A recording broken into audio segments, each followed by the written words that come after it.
Tonight on the sideline, we take a look at how the men's and women's soccer teams as well as the volleyball team are doing. Then we analyze the rugby team as well. Then we finish up with the case of the week as we predict early Super Bowl favorites. All that and more coming up as we start off right on the Pioneer Sideline.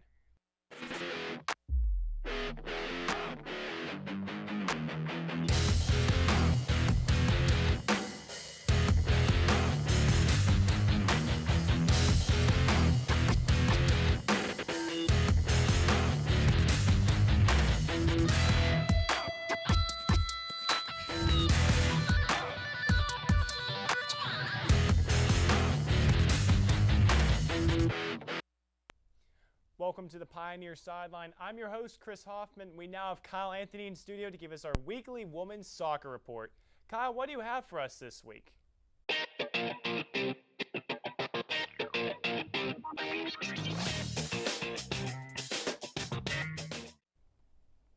Well, Chris, after 3 games this past week, the Point Park women's soccer team improved its record to 3-4 and 2-0 in the KIC Conference.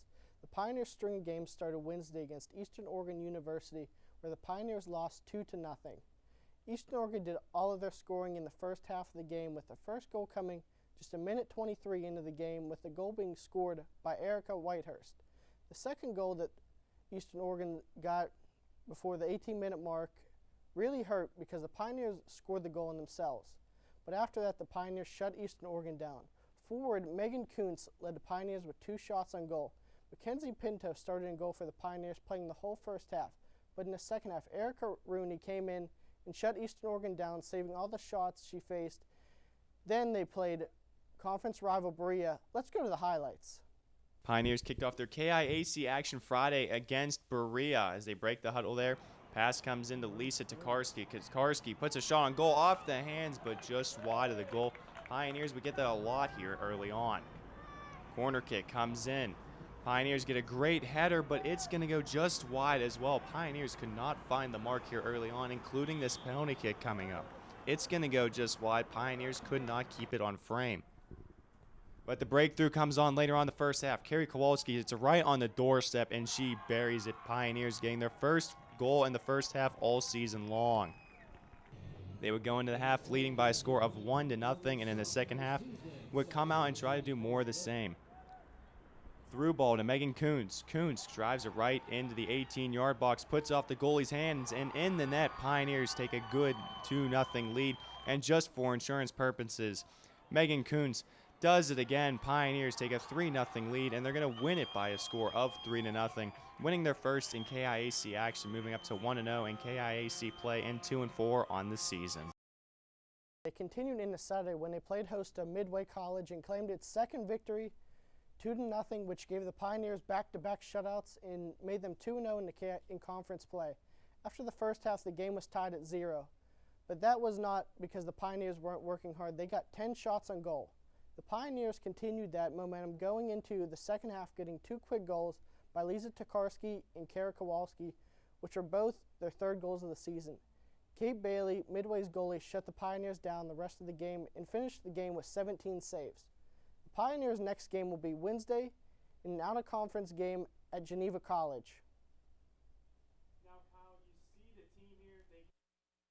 In their 2 first conference games here after falling to only 1-4 in the season, how big is that to get your season a little bit back on track, but then you also get 2-0 in conference just like that? That's a big thing for them because last year they finished 2nd in the conference. They're kind of one of the top teams, and now they're kind of getting back into those ways after starting a little rocky this season. So it's definitely good letting them jump ahead, get some positive momentum, and kind of show how good they really are in this conference. And then not only that, they go and record 2 straight shutouts, and once again, against conference rivals too. What type of message does that send to the rest of the KIAC for the season? Well, that shows that this team has solid goaltending, and their defense is still a key part of this team. I mean, that was a big thing for that team last year, and their coach stressed it again this year. And you know what? It's still a key. They're still shut everyone down. And those 2 teams they played score very well. So, I mean, it definitely shows that this team is still going to be a powerhouse. Now, Kyle, you look and you see they got out of conference this week against Geneva. What do you see them doing this week? Can they get back to 500 on the season? You know what? I do think they can do that, especially just because of their defense. Because that's been stressed the whole year.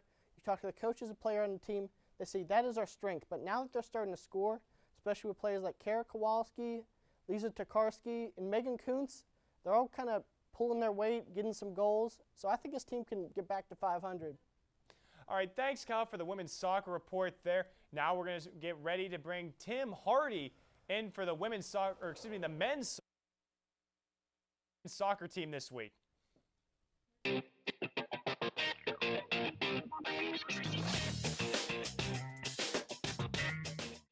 Well, for the Point Park men's soccer team has looked so good so far, Chris, but it's still early in the season.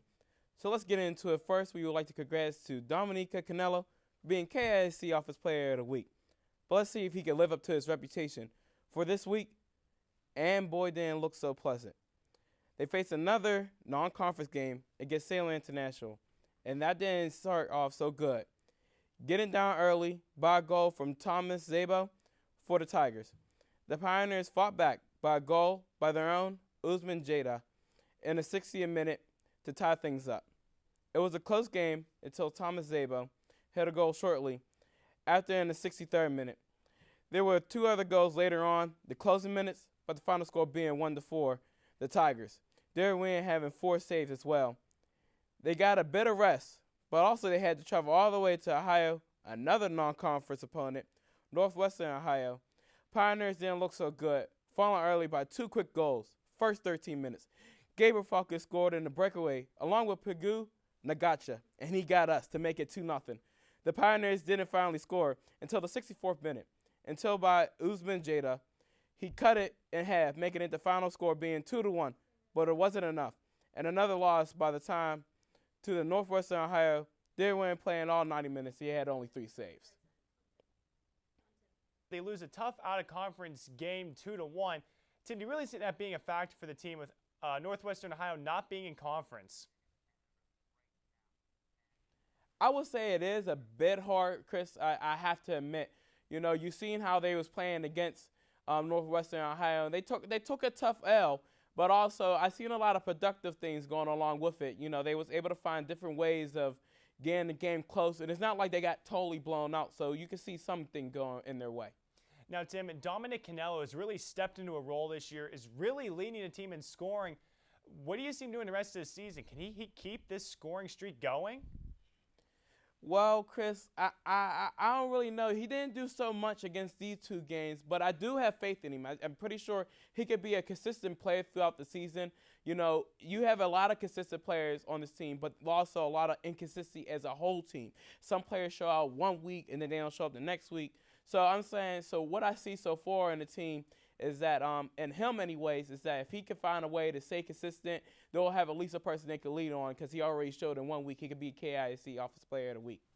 All right, thanks to both Tim and Kyle as we got both the men's and women's soccer reports there. After the break, Zach Aaron will join us for the volleyball report. Don't go anywhere.